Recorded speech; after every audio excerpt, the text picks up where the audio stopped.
Si fue difícil para mí ver a mi prima Anneke acabarse poco a poco, imagino que debió ser una experiencia desgarradora para su madre, la tía Pauline.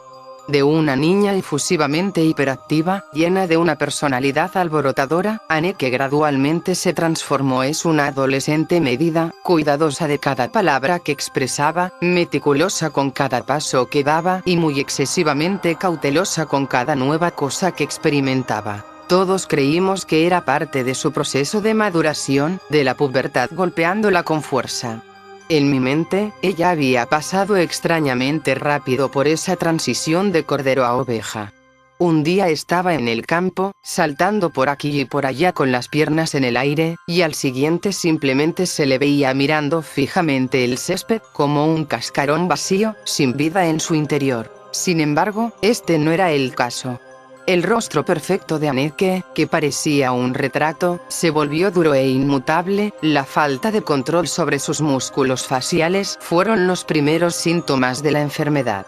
Después su respiración empezó a entrecortarse y aquellas extremidades largas y gráciles se volvieron rígidas y débiles, al punto que casi no podía mover su pequeño cuerpo. Mi mejor amiga de la infancia, con quien había pasado tanto tiempo jugando y explorando las propiedades de la tía Pauline, se había convertido en nada más que un cascarón humano sin movimiento, todavía con la mente sana, consciente y con un dolor psicológico terrible por entender que su vida se le escurría como el agua entre los dedos. Eventualmente la internaron en un hospital donde recibiría un tratamiento profesional, solo la veía en raras visitas.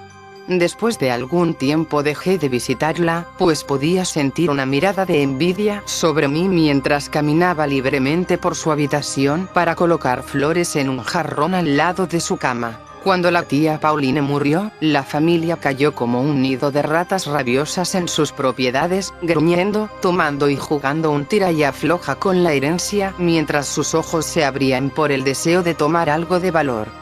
Me sentía como un personaje en un libro de Tolkien, como un testigo de la repartición de los tesoros encontrados en la comarca de los hobbits, pero incapaz de hacer algo por temor a que alguien hundiera sus afilados colmillos en alguna parte blanda de mi cuerpo, o por miedo a que me mataran a golpes por la fría avaricia que los había poseído. Según la ley, todo era propiedad de Anneke, pero como vivía incapacitada, la familia consideró la muerte de Pauline como un pase libre para todos, con reuniones informales que no requirieron abogados, donde se acordó que todos recibirían un poco de lo que querían. Mi madre me animó a tomar algo para recordar a mi tía, pero sentía un malestar burbujeando en mi interior mientras veía a mis parientes vaciar armarios llenos de piezas de cobre y plata en sus automóviles.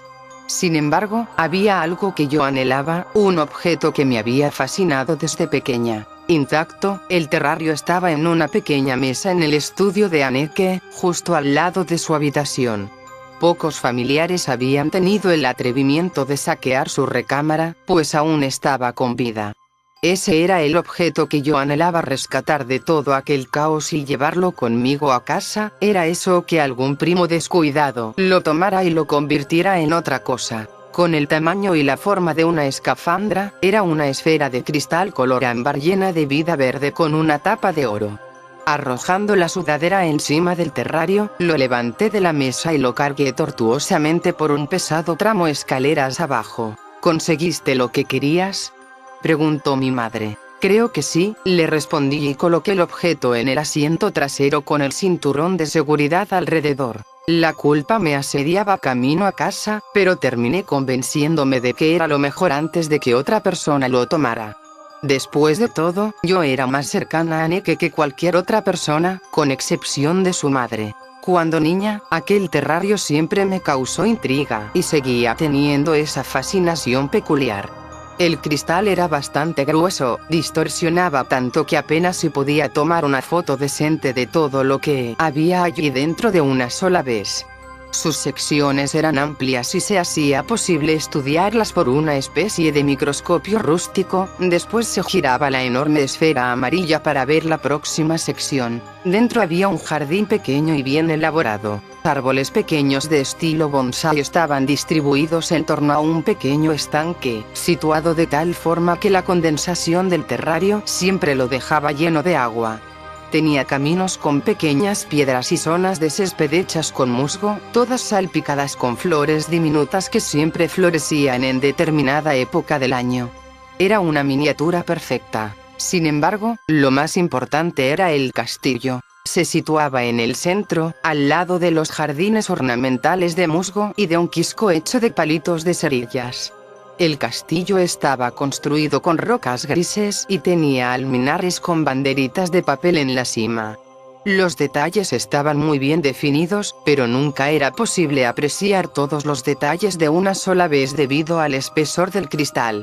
Anneke y yo inventábamos diversos cuentos de fantasía sobre el castillo o lo que allí vivía. Pensar en mi prima me tranquilizaba, pero también me remordía la conciencia por el robo, así que dejé el terrario en una mesa que estaba en la terraza, situada frente a un jardín cubierto de arbustos y rosas, donde lo vería con menos frecuencia. Pero era algo muy difícil de ignorar, tenía una presencia extrañamente imponente, un curioso talismán que representaba nuestra infancia, antes de que Anneke sucumbiera por la enfermedad. Al principio no noté que los jardines al interior del terrario estaban cambiando.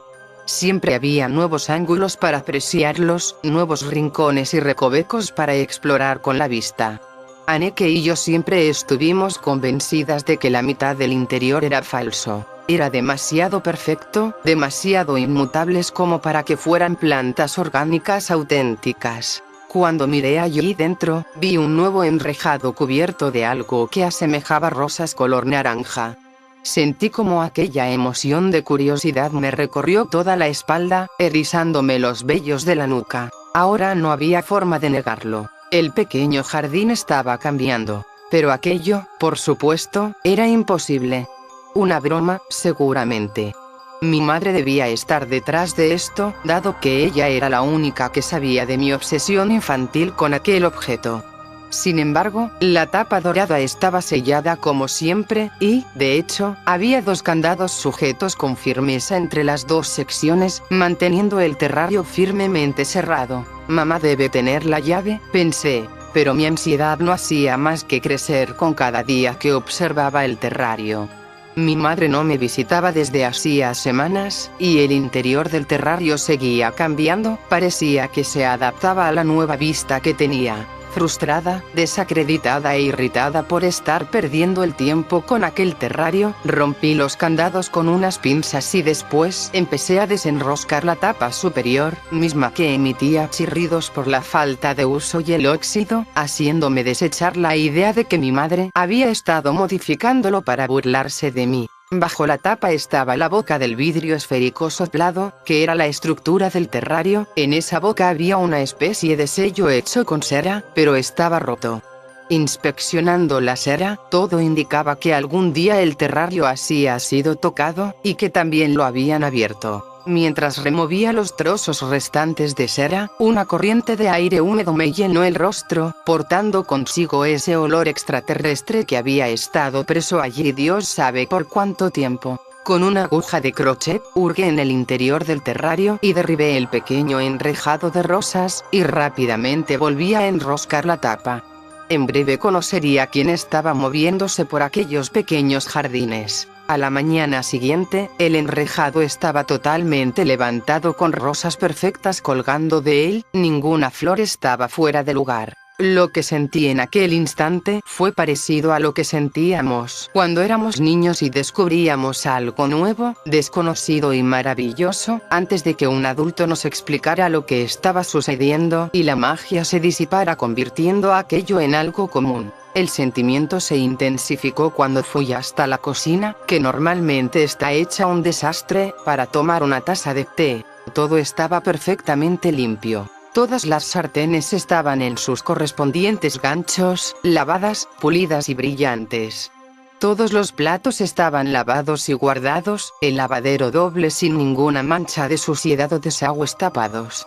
Creo que incluso solté una carcajada en aquel momento, estúpida y desatendida. No podía comprender lo que estaba viendo. De una forma extrañamente imparable, las cosas siguieron así. Día tras día mi casa era limpiada de forma metódica, habitación por habitación, hasta que me encontré en un hogar tan limpio que la propia reina de Inglaterra podría visitarme y no me sentiría apenada. Y cuando digo que todo estaba limpio, era todo, desde los cables atrás del televisor hasta el cementerio oficial de moscas que se situaba en la ventana del lavadero. Mi casa estaba inmaculada, como aquel viejo cuento del zapatero que era visitado cada noche por pequeños duendes que terminaban su exhaustivo trabajo. Lo que sea que haya estado viviendo en el terrario, estaba haciendo que mi vida en la casa fuera lo más fácil posible. Fue una amiga con la que me encontré para desayunar la que me comentó sobre mis uñas y cabello, sobre cómo estaban perfectamente cuidados y arreglados. Como alguien que se come las uñas, me reí de su comentario, pero cuando vi hacia abajo me di cuenta que decía la verdad. Las cutículas estaban perfectas y las uñas pulidas y limadas. Por supuesto que debieron ser mis ayudantes imaginarios de casa. Como la casa estaba constantemente arreglada, tenían poco que hacer. Me acostumbré a la extraña compulsión de que todo siempre estuviera ordenado y decidí dejar que siguieran con su trabajo. Dios sabe que, como una periodista soltera, una ayudadita nunca cae mal. Cuando mi piel mejoró, sin ningún barro o espinilla a la vista, supe que habían estado en mi rostro por la noche. Cuando dejé de depilarme las axilas y las piernas, supe que las criaturas me habían arrancado los vellos de raíz. La gota que derramó el vaso fue cuando empecé a despertarme con peinados elaboradísimos. Tomé un hilo de cobre que tenía en la cochera y enrollé los agujeros donde antes estaban los candados que aseguraban la tapa del terrario. Pero a la mañana siguiente desperté con el rostro completamente maquillado, como una exclusiva modelo de revista, y el hilo de cobre que había enredado no estaba por ningún sitio. Tenía un gran problema entre manos. Una serie de candados progresivamente más costosos fueron comprados en un intento por mantenerlos adentro, pero en la mañana siempre estaban destruidos y fuera de lugar. Ninguno de ellos representaba un desafío para los habitantes del terrario. Empecé a soñar con ellos, sobre el castillo allí dentro. Eran pequeños y sombríos, solo sus oblicuos ojos blancos eran visibles en los pasillos y torres oscuras del castillo. Soñé que se deslizaban por mi piel, como si fueran un ejército de hormigas, cada uno tan pequeño como la punta de una aguja, lo suficientemente minúsculos como para penetrar mis poros y meterse entre mis carnes. Cuando empecé a perder la movilidad del rostro y de los hombros, también sintiendo la respiración cada vez más pesada, supe que habían pasado sus pequeñas manos no solo por el exterior, también estaban podando y recortando mis delicados nervios, tejidos pulmonares y fibras musculares. El nuevo candado había sido agresivamente arrojado sobre la mesa. El metal estaba tan retorcido que en nada se parecía a un candado. Ahora entendía cómo mi tía, sola, lograba mantener su enorme mansión totalmente inmaculada con una hija. Con la ayuda de los pequeños ayudantes del terrario, hasta una casa enorme con la de ella podía estar perfectamente ordenada. Pero no fue lo suficientemente inteligente como para evitar que entraran al cuerpo de Anneke y podaran su interior de forma que mi prima jamás pudo volver a moverse. Aquella esfera de cristal parecía muy pesada mientras la llevaba al auto. Podía sentir lo tenso de mis tendones y músculos donde los jardineros habían trabajado. El mar estaba tan solo a 30 minutos de distancia e hice el trayecto en mucho menos tiempo, con el terrario muy bien asegurado y ceñido a mi lado. No sentí ningún remordimiento mientras lo rodaba hasta aquel peñasco a la orilla del mar, ni cuando lo arrojé a las turbulentas olas. Si impactaba con alguna roca, se rompería en mil pedazos y sus habitantes morirían ahogados.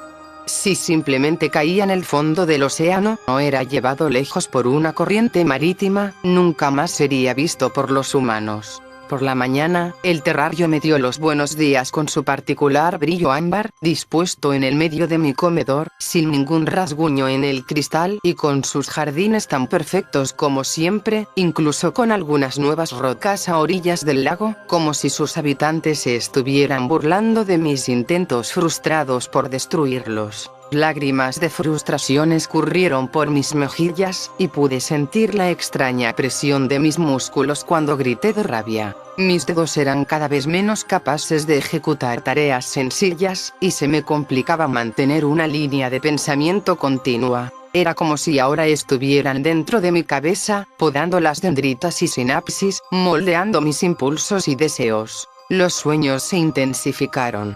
Sabía que estaban dentro de mí todas las noches, podando y dando forma, haciendo que mis recuerdos murieran. Aquella chispa vital que me hacía ser quien era se estaba marchitando. Pronto estaría al lado de mi prima acompañándola en su sopor, y sin mi tía para que encerrara a las criaturas nuevamente con los candados originales, pasaría al estado actual de Anneke rápidamente y viviría una existencia impropia moldeada por aquellos pequeños verdugos. Ahora lo comprendía, querían venganza, estaban resentidos por haber quedado encerrados por culpa de mi tía y querían resumir mi existencia en un limbo tedioso para reflejar el tiempo que estuvieron presos. El fondo del terrario arañaba la entrada de mi casa mientras lo arrastraba hasta el carro, el concreto arruinó sus ornamentos bellamente diseñados.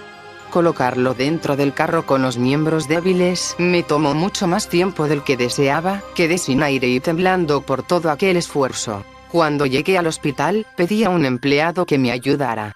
Colocó la enorme esfera en una silla de ruedas, la cual empujé dolorosamente y con cuidado por los pasillos hasta llegar a la habitación de mi prima. Estaba acostada, estática como siempre, apenas sus brillantes ojos verdes me seguían. Con mi último gran esfuerzo, levanté el terrario y lo puse sobre una mesa que estaba al lado de su cama y le quité la tapa. El miedo inundó aquellos hermosos ojos verdes, los reconocía. «Discúlpame», le susurré. Sin mirar atrás, salí de allí empujando la silla de ruedas vacía. Me digo a mí misma que fueron las criaturas las que pusieran aquel pensamiento en mi mente, las que me hicieron llevarlas hasta Anneke, para terminar lo que habían empezado. Pero creo que tú y yo sabemos que eso no es verdad.